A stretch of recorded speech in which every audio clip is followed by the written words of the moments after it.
नमस्कार दोस्तों, मैं आपके लिए लेकर आया हूँ आज अलग टॉपिक्स, कुछ थ्योरेटिकल चीज़ें जो बहुत ही इम्पोर्टेंट होती हैं।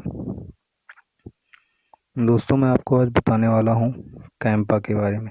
कैंपा क्या है, ये किस किस तरह से काम करता है, ये क्या, इसके तहत कौन कौन से चीज़ें पाई जाती हैं या बताई गई हैं, केंद्र सरकार की ये योजना है।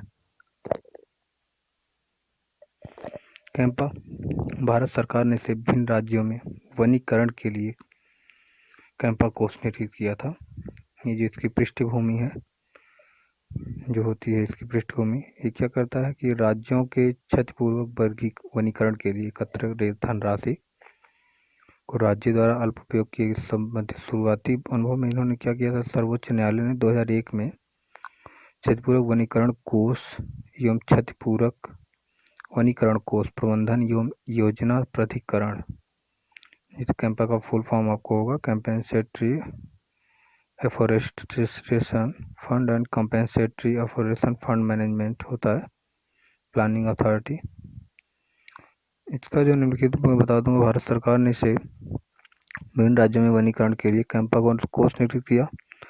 दूसरा टॉपिक है आपका कैंपा। इसकी जो स्थापना हुई थी 2006 में क्षतिपूरक वाणीकरण, क्षतिपूरक जो होता है वनीकरण के प्रबंधक के लिए की गई थी। इसका फुल फॉर्म आपको दिया गया है, देख सकते हैं, compensatory afforestation fund management and planning authority, जिसका शॉर्ट फॉर्म होगा CAMPA, कैंपा जिसको बोला जाता है। ये क्षतिपूरक वनीकरण कोष प्रबंधन के एवं योजना प्राधिकरण, इसका मुख्य ध्येय जो होता है दिया हुआ है, मुख्य ध्येय वन क्षेत्रों में होने वाली कमी के बदले प्राप्त राशि का संधारण और उसका वनीकरण में फिर से निवेश करना है। इसका जो फुल फॉर्म है, ये क्या हुआ था 2006 में पृथक बैंक खाते खोले गए और क्षतिपूरक जो लेवी उनमें जमा कराई गई तथा क्षतिपूरक वनीकरण कोष के प्रबंधन की तथा कैंपा की स्थापना की गई। ये हुआ इसमें। उसके बाद के जो बिंदु होते टॉपिक्स जो होते हैं कुछ, कैंपा कोष का उपयोग वेतन के भुगतान, यात्रा भत्ते, चिकित्सा व्यय आदि के लिए ही नहीं किया जा सकता है। इसका एक टॉपिक है। यह जो कोष है केंद्र सरकार की जो योजना के तहत केंद्र सरकार इसका क्या करता है, कैंपा फंड जो होता है ये गैर वन उपज जैसे खनन, बांधों का निर्माण और विकासात्मक गतिविधियों के लिए वन भूमि को मोड़ दिया जाएगा। डेवलपर्स द्वारा वन भूमि को नष्ट करने के लिए भुगतान की गई धनराशि को क्या करता है, कॉम्पेंसेटरी एनफोर्समेंट फंड कहा गया है।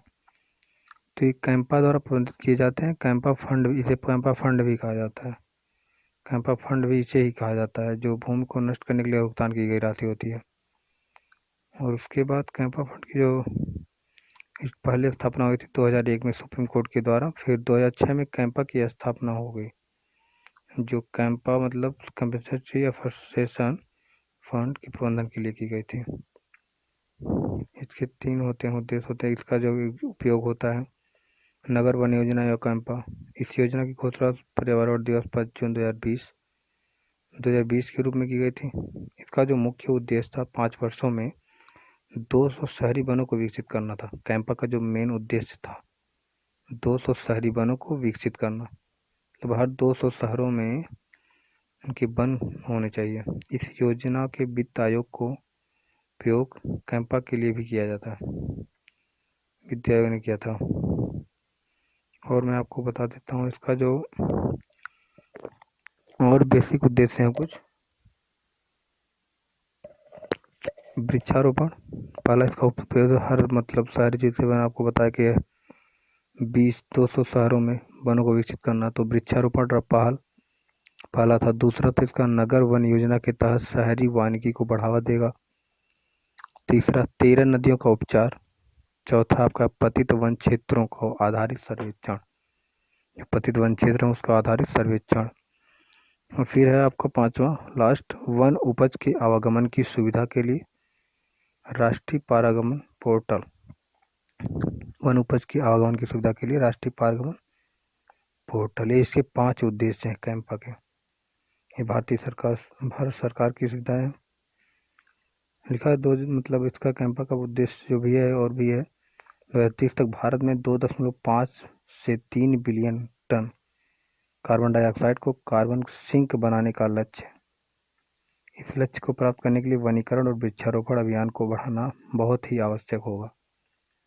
इसके बाद दोस्तों में अगला टॉपिक जो हमारा होगा भारतीय झंडा समिति 2002 होगा। भारतीय झंडा समिति 2002 मतलब जो आप लोग झंडा फहराते हैं उसके भी कुछ नियम होते हैं, कुछ कानून होते हैं, इसके भी नियम बनाए गए हैं। भारतीय झंडा समिति 2002, पहले इसका नाम क्या था? भारतीय, देखिए इसमें पहले जैसे दिया हुआ है झंडा संहिता, भारत के स्थान पर इसको चेंज करके बनाया गया था भारतीय झंडा संहिता 2002। 26 जनवरी 2002 को इसको चेंज किया गया था और लागू किया गया था। दूसरा इसमें है, देखिए झंडा का प्रयोग व्यावसायिक उद्देश्यों के लिए नहीं किया जा सकता। ये इसके उद्देश्य हैं, इनके झंडा संहिता के जितने नियम हैं उसके हिसाब से आप झंडे का प्रयोग किसी व्यावसायिक उद्देश्य के लिए नहीं कर सकते हैं। तीसरा, किसी व्यक्ति या वस्तु को सलामी देने के लिए झंडे को नहीं झुकाया जाएगा। इसके मेन उद्देश्य हैं, मैं बता दूं, इसके बाद भी और भी हैं। झंडा भारत का जो राष्ट्रीय झंडा देश होता है, हर नागरिक के गौरव और सम्मान का प्रतीक होता है। जब भी कोई भारतीय इस तिरंगे को फहराता है तो उसके चेहरे पर एक अलग ही चमक होती है। ये 2002 झंडा समिति जो है आपको क्या करता है? प्रतीक और नाम अधिनियम 1950 और राष्ट्रीय गौरव अपमान निवारण अधिनियम 1971 उपबंधों के अनुसार नियंत्रित होता है। भारतीय ध्वज संहिता 2002 में इन सभी नियमों, रिवाजों और प्रथाओं को पालन किया गया है, बताया गया है। जो 2002 लागू हुआ था उसके बाद आपको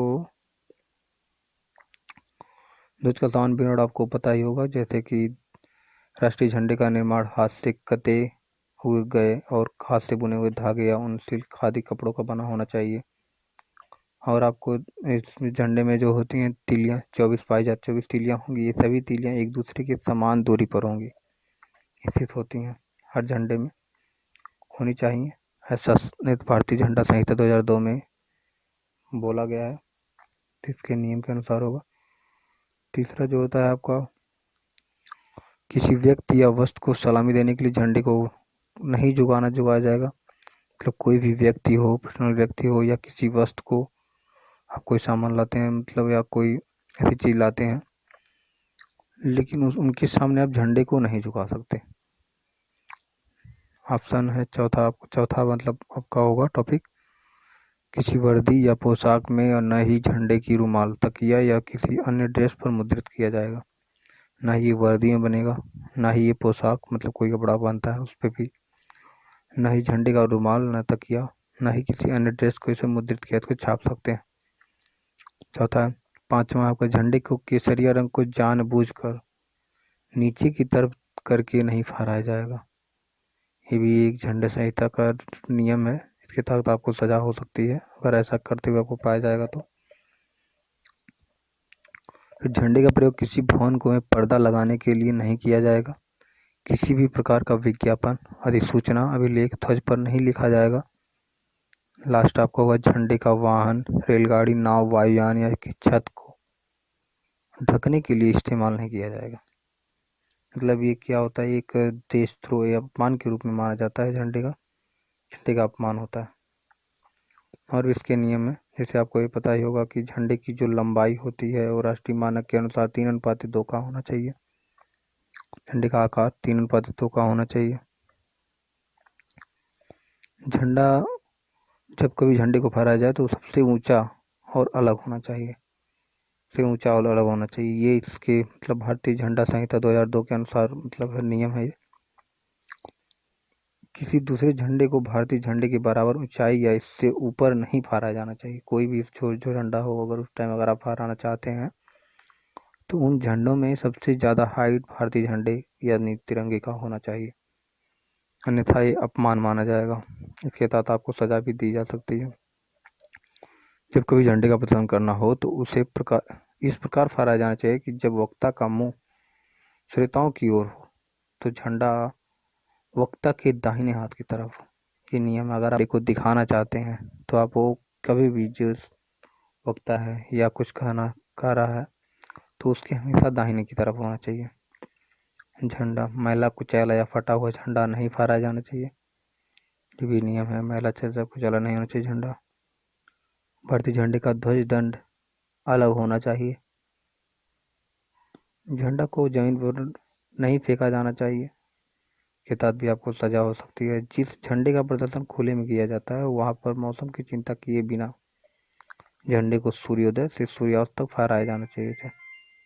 तो चिंता किए बिना सूर्योदय से सूर्यास्त तक फहराया जाना चाहिए। भारतीय नागरिक होने के नाते अब रात में भी राष्ट्रीय तिरंगा फहरा सकते हैं। इसके लिए शर्त होगी कि झंडे का पोल इतना लंबा हो कि झंडा दूर से ही दिखाई दे और झंडा खुद भी चमके। जैसे कि गृह मंत्रालय ने उद्योगपति संसद नियोजन जिंदल द्वारा इस संबंध में रखे गए प्रस्ताव के बाद फैसला लिया था। तो दोस्तों, आपको अगर ये वीडियो अच्छा लगा हो तो इसको लाइक और शेयर जरूर करते रहें, आगे बढ़ाएं, जिससे मैं आपको और भी अच्छे अच्छे वीडियो भेजता रहूं। हर वीडियो को देखने के लिए धन्यवाद।